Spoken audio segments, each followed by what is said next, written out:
So I'm Solim Simang, I'm the leader of the Democratic Alliance in Gauteng, also the leader of the opposition in the Gauteng provincial legislature.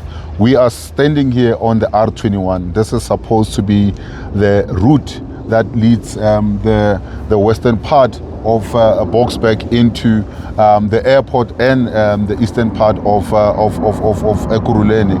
This is a regional road. This is supposed to be a highway. But behind us is a sinkhole that started in 2023.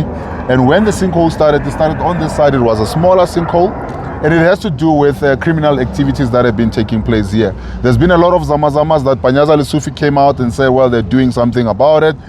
Went to Angelo, made a whole lot of promises about the police that are going to be here, visible military policing and all of that is going to be here to ensure that, the activities that stop taking place. I'm telling you, as I was talking to you earlier on, there were zama-zamas that were coming out of here. They were walking just behind here. So it means that there's still digging that is taking place that has created now a bigger problem that we're sitting with. There's a sinkhole here that started off as a small sinkhole, but now as I'm talking to you across from me here, there's a hole that is more than 100 meters down, and it looks like it's still growing. I'm with the ward councillor, I'm with the constituency leader here, and also the caucus leader from Ekurhuleni. We'll give them an opportunity, but this is a bigger problem. There's a number of problems that are here. One, there's a criminal problem that is here because of the zama-zamas that continuously dig underneath here and have created tunnels and tunnels that are underneath here. That is a problem that, this is going to be an ongoing problem unless we do something from any criminal element. I'm told that they have actually recently found a body in the sinkhole here, which then tells us that people are now seeing this as a haven, then, to dump bodies and to do illegal things here. The second part is that this has actually then inconvenienced the residents of this area who cannot now not travel across, this particular stretch of road from one area to the other of the same suburb, and actually then going to the airport and all of that. They have to now use inner routes. The trucks, because this is also an industrial area, the trucks as well are now struggling, to move speedily, across, which means that they have to now rely on smaller routes, which also cannot cope with the amount of trucks and the traffic that is flowing from there. The other issue is that businesses themselves here are struggling. We've met with the business owners here previously when we were here. They told us about the struggle that they have to now contain with. And then the other businesses that are here as well that are considering closing down. So there's an element here, not only from a criminal perspective only, but there's also an economic issue that is here. There's also an issue of residents now that are struggling with this.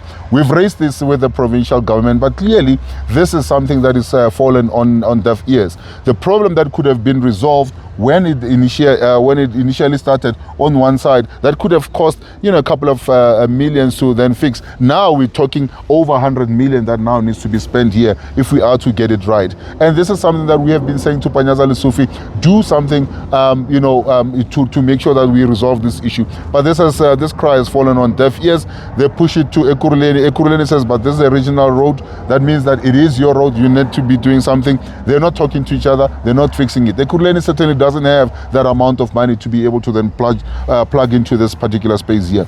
Therefore, we now need to then ensure that there is an answer that is provided to fix this road here, to open this road here for the businesses, for the people that are living around here, but more importantly, to stop the criminal activities that are taking place here. I've been told that there's some houses that are beginning to sink, around here because of the cavities and the digging that is taking place underneath the ground here. It's not sustainable. We need to bring in the police on a permanent basis. We need to make sure that the illegal mining that is taking place here is stopped. But most importantly, we need to then address the infrastructure challenge that is here. So that's where we are, and that's what we are doing here today.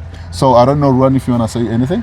All right. Hi, my name is Ruan Robinson. I'm the political head for the Boksburg as well as Benoni constituencies in Ekurhuleni.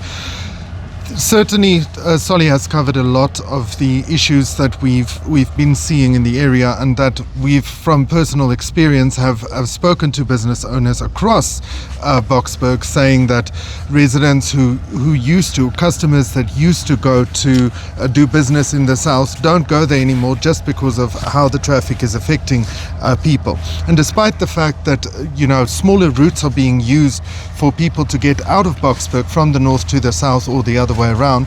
People are actually driving around as far as Benoni just to get around all of the traffic on the limited roads that we've got. So as the DA in the area, we've been screaming to high heavens to get this fixed. We've had two pickets at this very spot. We've asked questions, we've submitted petitions, and to date nothing has come from it, but we're definitely going to continue on with this fight.